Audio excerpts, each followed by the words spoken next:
Hey everyone. We have a conundrum. It has snowed again. We're in Colorado. Enough that it's very difficult to get the cars out from under the Cadillac to work on the Cadillac again. So I was talking with Henry. We're brainstorming some ideas.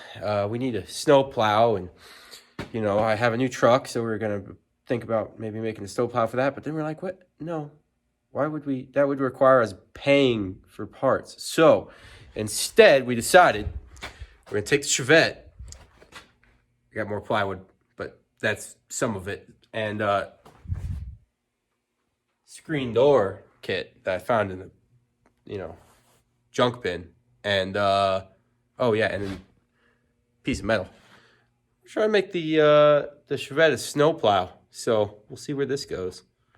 All right, so I think the easiest way to do this is going to be just unbolt these. They're just bolted through the bumper. We'll see how strong the bumper actually is. But Henry said if we bend the bumper, who cares? It's the Chevette.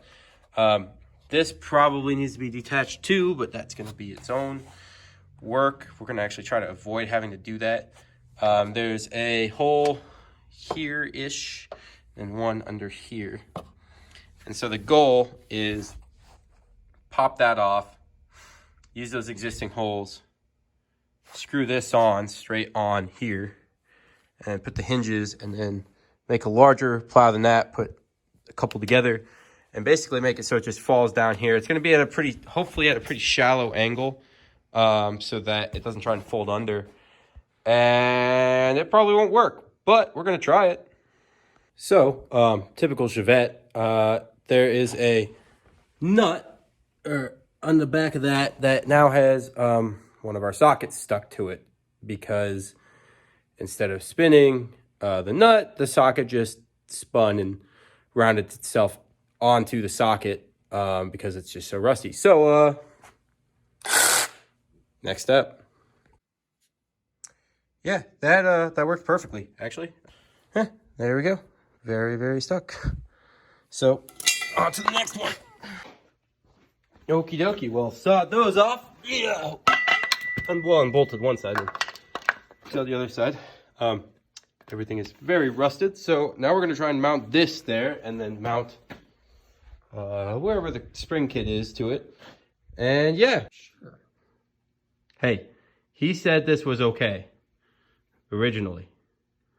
Yeah. I don't think he believed it was going to happen. That's okay. Honestly, yeah. There's hole number one. There's hole number two.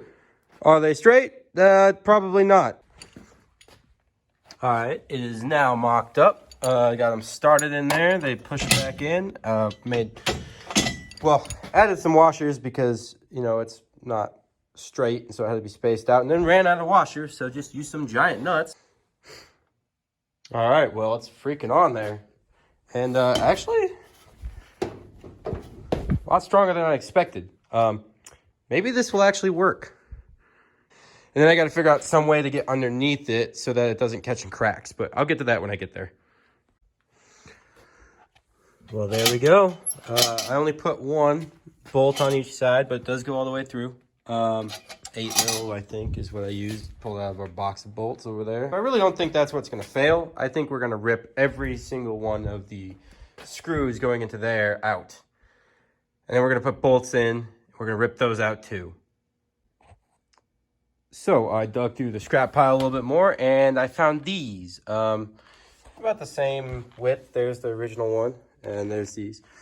They look like they came out of an entertainment system or something, and they're going to be perfect to run about, I don't know, maybe 1 or 2 fuckloads of these into.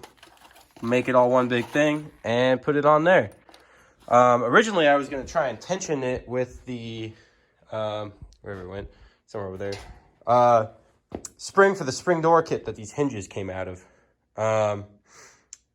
But this is going to be so heavy, I don't think we need to. Maybe that will actually get used to hook somewhere up there, and we'll be able to hook this up. So you can actually put it up and have it not engaged. Depends on how much room we have in there and how big this thing is and how quickly it breaks off. Well, there she is. All of 6, excuse me, wood screws holding it on. I give it, I don't know, maybe 3 minutes before we rip it off. The last thing is I'm going to try and find a piece of sheet metal, and wherever the lowest spot, yeah, like, by the way, it's not on here straight at all. I didn't measure a single thing on this.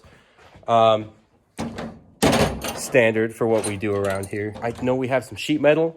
I'm going to try and find a piece that I can bend, wrap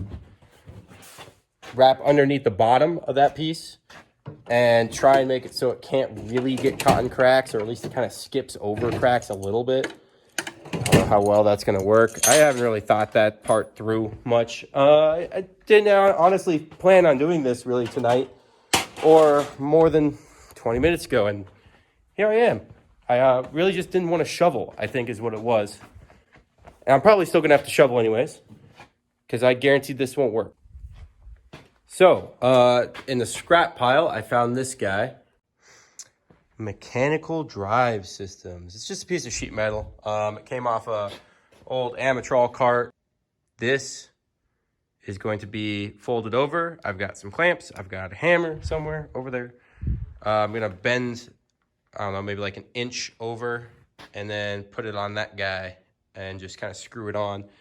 And that will be our skid plate. So there's the Amatrol piece bent over. There you go.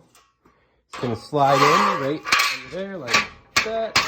Hopefully that's enough of a lip that it won't catch on the side or the cracks in the driveway. I don't think it's going to do any plowing. I think it's going to fail catastrophically instantly.